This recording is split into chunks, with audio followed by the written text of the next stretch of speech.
Well, welcome to Modeling Time with me, Brian Banna. And this video is going to be fairly short, I'm hoping.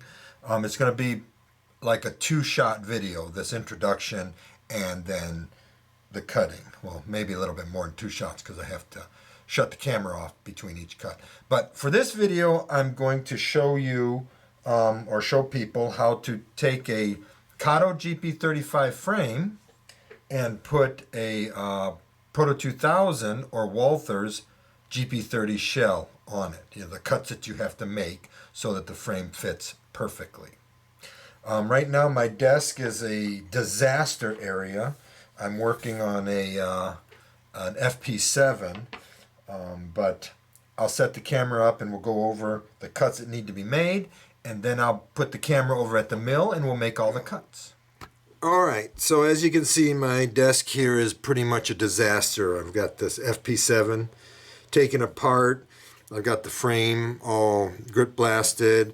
I've got the frame cut, and you know, this is the speaker enclosure. It's going to go there, but this video isn't about this, but just showing you what I've got going on here. This model is built to do like research, I guess, if that's what you want to say, because I got two of these, and seeing what I need to do to turn it into a CPT&C FP7. So I've got this one, and when this one's done, I'll put this one on video because I'll do the same thing to it. So, but that's not what this video is about. This video is about taking this frame, the Kato GP35 frame. Let me move this stuff back here so I can get more in the middle. Ugh, man. There we go. And put the Proto 2000 shell on it. As you can see right now, it doesn't fit too well. So the cuts that I need to make are to make this fit. I'll show you. And this is a junk shell. I cut it up, sacrificed it so I could use the back end to put LEDs into, or a jig to put LEDs into. So anyway. And then I got the draft gearboxes for it, the GP30. Okay, so what cuts do I need to make? Let me zoom in on this. Let's get this thing focused. Come on, where's the focus? There we go. Okay, so the first cut I need to make is, you see this angle right here? I need to come back just a little bit past halfway. I mean, you could come all the way over to this where the angle stops and go straight on the front, but it's not necessary. I come just a little bit past halfway, and then I take it all the way down to the frame, the portion where the deck sits on the frame. So that's cut number one. That's going to allow us to clear the brake inset. So that takes care of that. Cut number two is we need to make a clearance cut here down to just the top of this surface right here. And what that's going to do, that's going to give us clearance for this corner right here. Okay, cut number three is we need to take off about half of the, from here to here. On the left hand side, we need to take off about half of that down to the face of the, or the top of the, where the deck sits. So we need to take off about a half of that. And what that's going to do, that's going to give us clearance for this area right here on the back of the cab.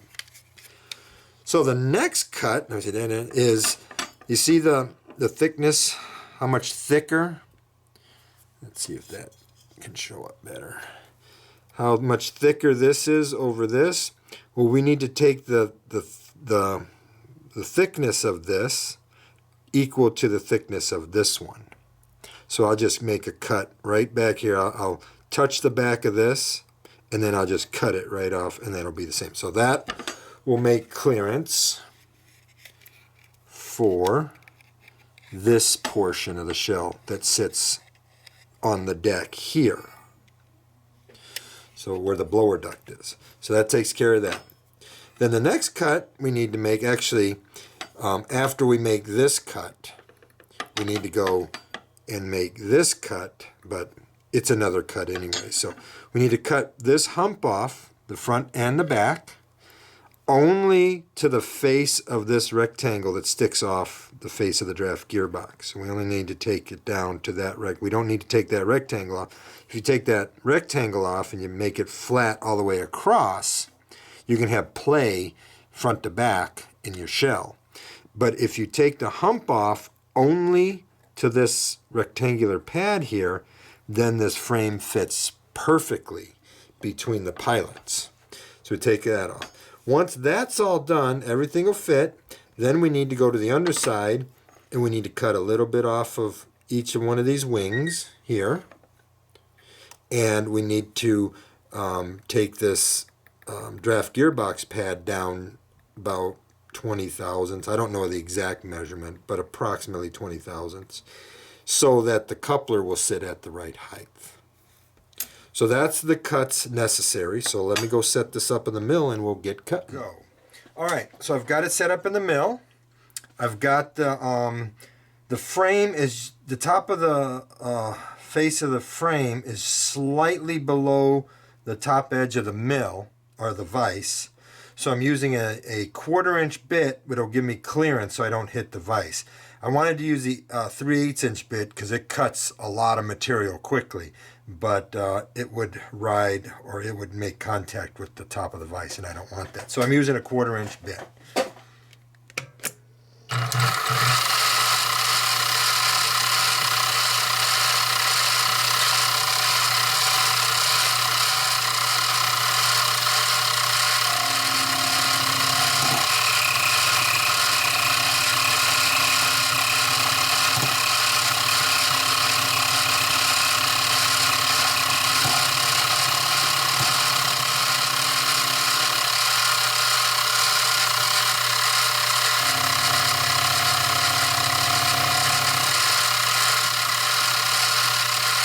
It only likes to go this way. When I was doing it this way, it was chipping the metal. So I can only feed cut it going this way.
All right, well, that takes care of the first cut.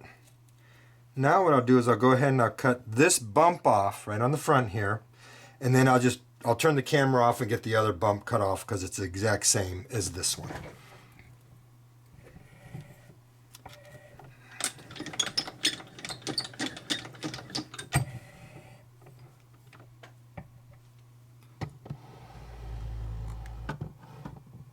See what angle can I get at there? How's that? Right there.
And that takes care of that cut. So I'm going to go ahead and get the other end cut, and then we'll move on to the next one. Okay, so I've got the frame cuts on each end. I've got the little hump taken off. Everything's cool there. I've got the front weight cut back so that the brake inset will fit. Now we'll cut the recess for this side of the cab, and then we'll come over and cut this side over here, which you can't see. Let me raise this up a little bit. Maybe you can... Oops, sorry guys. Let me put that there and get this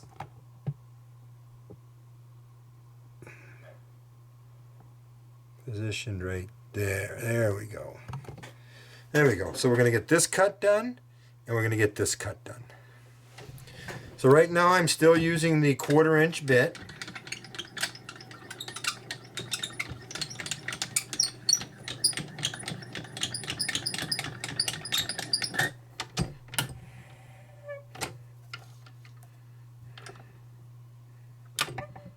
I want to put this back edge about center line on the bit.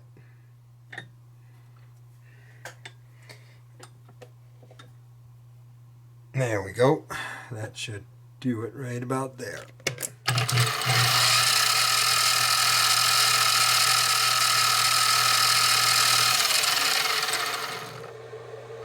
Okay. There we go. That should do it.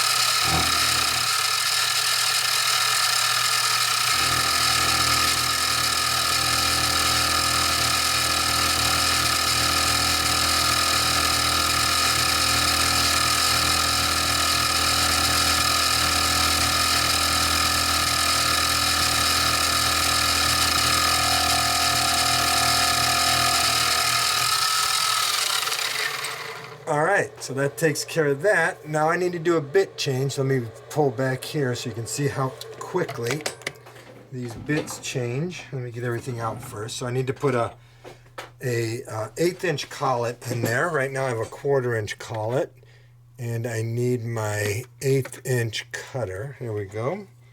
So these just twist pull the bit out,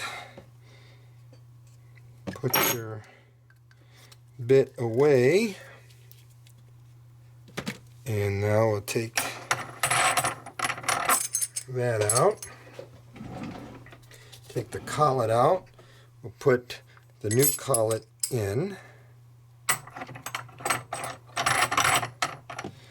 Get the 1/8 inch bit out.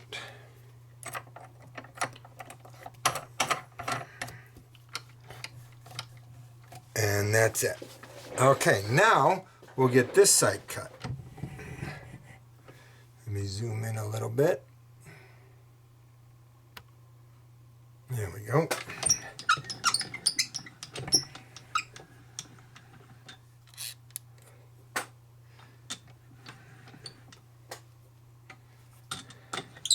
Make sure I got everything on camera here.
Alright, that takes care of that cut. Now let's clean this piece of metal off the edge here.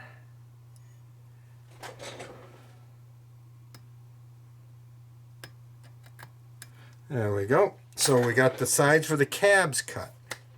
Now we just need to cut this piece back here.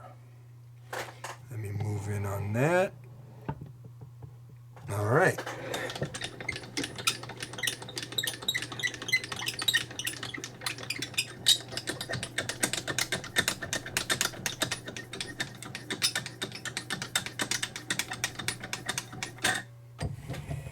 What I'm going to do is I'm going to touch the mill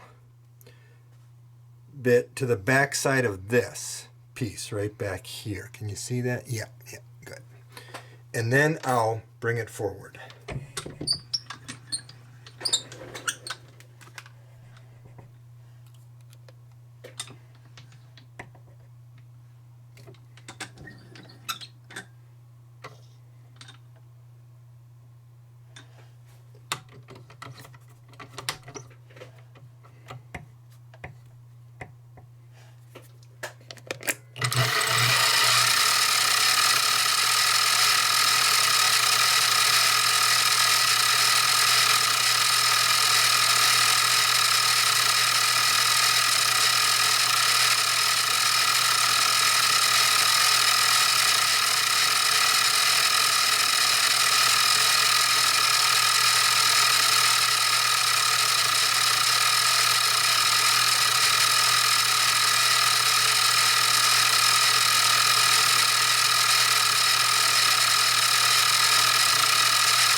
All right, let's go back to the bench and see how well the shell fits. Okay, there was one extra cut I didn't show you because I cut one of these yesterday or over the weekend and I didn't need to make this cut, but for some reason on this frame I had to. And you saw me cut this relief right here. Well, I also needed to make a relief cut, and I had told you just go down to this surface right here. Let me zoom in a little bit. Oop, there we go. I had told you to go down to just this surface here. Is that out of focus? It looks out of focus. There we go. No, it's still. Come on. There we go. All right. So I told you to go down to just this surface here, but, and I'll show you in a minute, I had to go all the way down to the deck, make a relief cut in here. Like that, all the way down to where the deck sits. And the reason for that is the way that the shell goes together, you have this little channel that sticks out. So you need to make clearance for this channel. So now, if I put this together, you can see it fits really, really snug. Or not snug, but it fits perfectly in there. Let me zoom out a little bit. And there's no movement in the shell on the frame. It fits up against the floor perfectly. Now we need to make the cut for the draft gearbox. And the way to figure out where that is, it's very easy. If you look on the end here, do you see the amount of frame that's sticking out right here or sticking below the cutout in the pilot? That's how much needs to be removed. So that's easy. Just hold the shell together, take a scribing tool right up against there, and scribe a line. And that takes care of that. Let me just make sure I got it. There we go. And I'll do the same thing on the back here.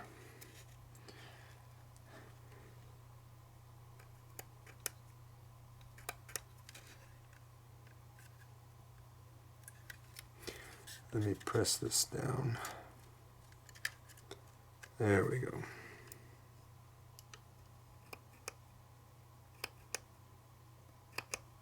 Just like that. And when I take this off, we should have a scribed line right there. And another one right there. So I will basically just put this back in the mill. I don't think I need to waste your time showing you this, but I will cut this surface down to that scribed line, and I need to, where'd they go? This draft gearbox is wider. Is slightly wider than this opening here, so I need to see, you can't push it in. I need to make some clearance on the sides so that the draft gearbox slides in easily. So I'll go ahead and make those cuts, and then we have to drill new holes and tap them for screws. All right, so I've got the pads cut, and they're right up even with the top of the opening for the draft gearbox. Now we'll see how well these fit in here.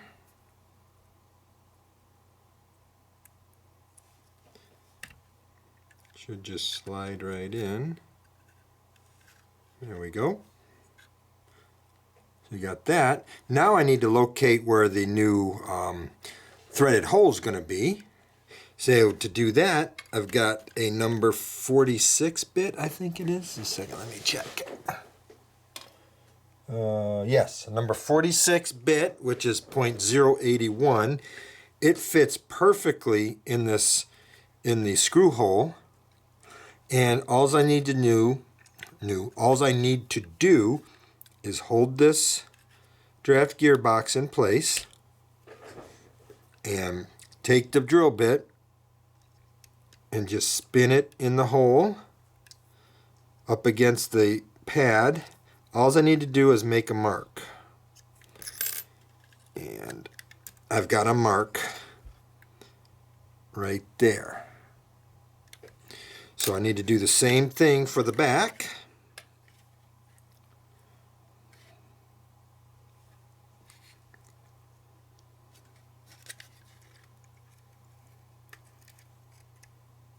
There we go. Just make sure it's up against the pilot plate there.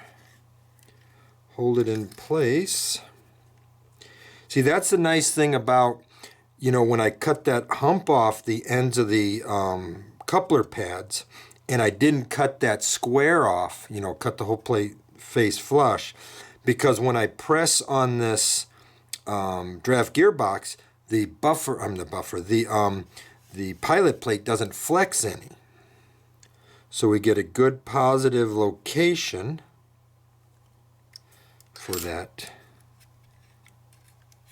hole to be drilled. And there's another mark. So put this aside. Let's zoom in. Oop, a little bit quick there. There we go. So now you can see the mark right there and right there. Now what's nice about this is we don't need to fill these existing holes in. You can just leave them where they're at, because these holes will be far enough back where they won't cut into these. So right now I'm just going to make a mark there.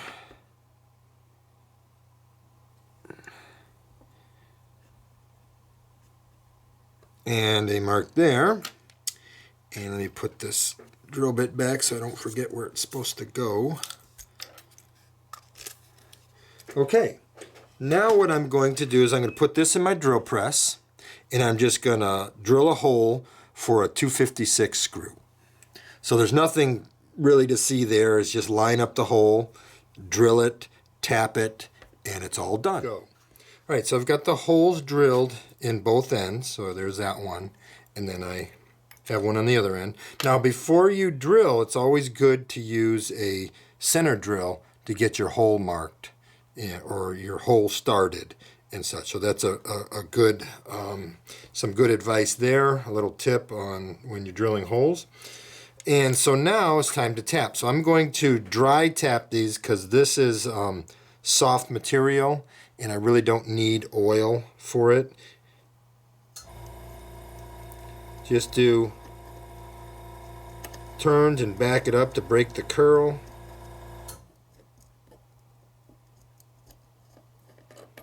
Pull it out, clean it off, and go back down into it.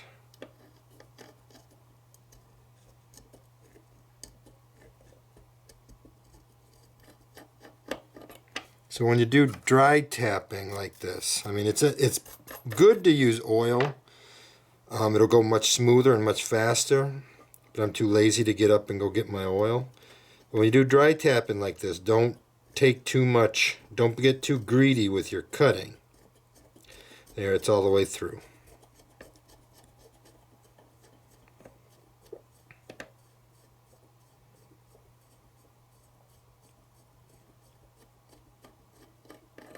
So that one's done. Real quick, one other thing I should do. Just a second. I got a countersink tool. This thing right here. And I'll just go and clean the burr off the top of this.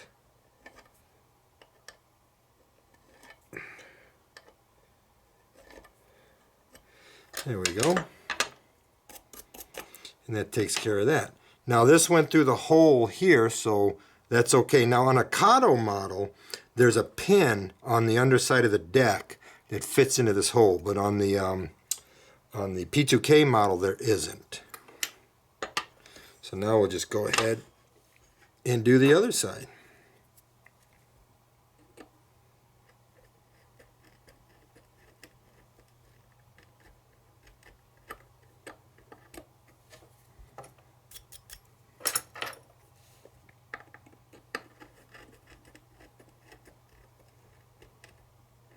See, it's a little stuck. Just work it out. There we go.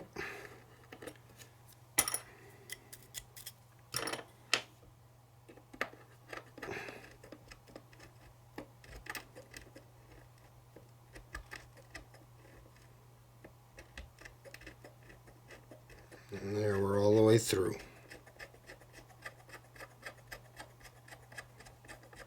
Clean those threads out.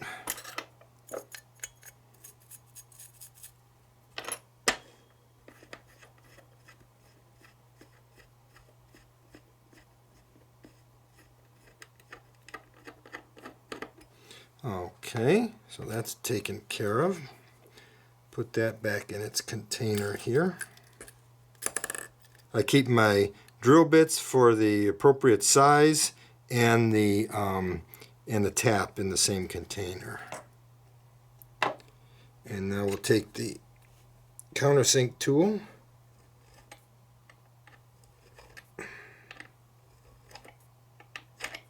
And that's it. Now all we have to do is take a couple of these screws and we'll put this draft gearbox here. Let me get a coupler real quick.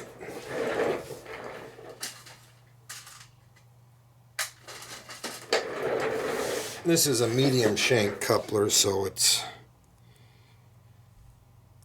put that in there. So what I'm going to do is I'm just going to go ahead and put that like that. See, where's my screwdriver for this? There we go.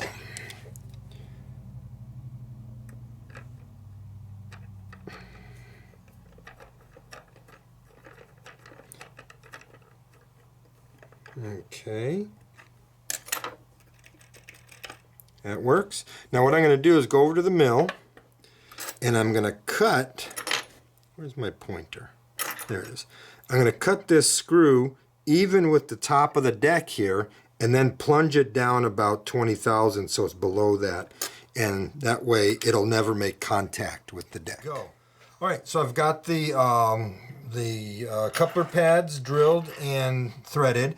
I've got the screws cut down so that they're below the deck and slightly about 20 thousandths below the surface of the top of the frame where the deck sits on. So now let's check the coupler height. Right where it's supposed to be. Okay, well, that takes care of putting a P2K GP30 or Walthers GP30 shell onto a Kato frame. Now, this doesn't mean that's my next project coming up. This is actually a frame for a friend who's selling me some ABA set of Broadway Limited sharks. So I wanted those. I missed them, or didn't miss them. I just didn't buy them when they came out because I didn't think I wanted them. But I really would like a set. He has a set, and so he's selling them to me. And part of the transaction, I guess, would be milling a frame for him so he could do a GP30 using the Kato GP35 chassis. So I hope you enjoyed that, got something useful out of it. I know that, of course, not everybody has a mill to make the cuts like that, but at least you know now the exact cuts that need to be made to fit a GP30, a P2K or Walthers GP30 shell onto a Kato chassis. So thank you for watching. I hope you enjoyed that, and I'll catch you in my next video.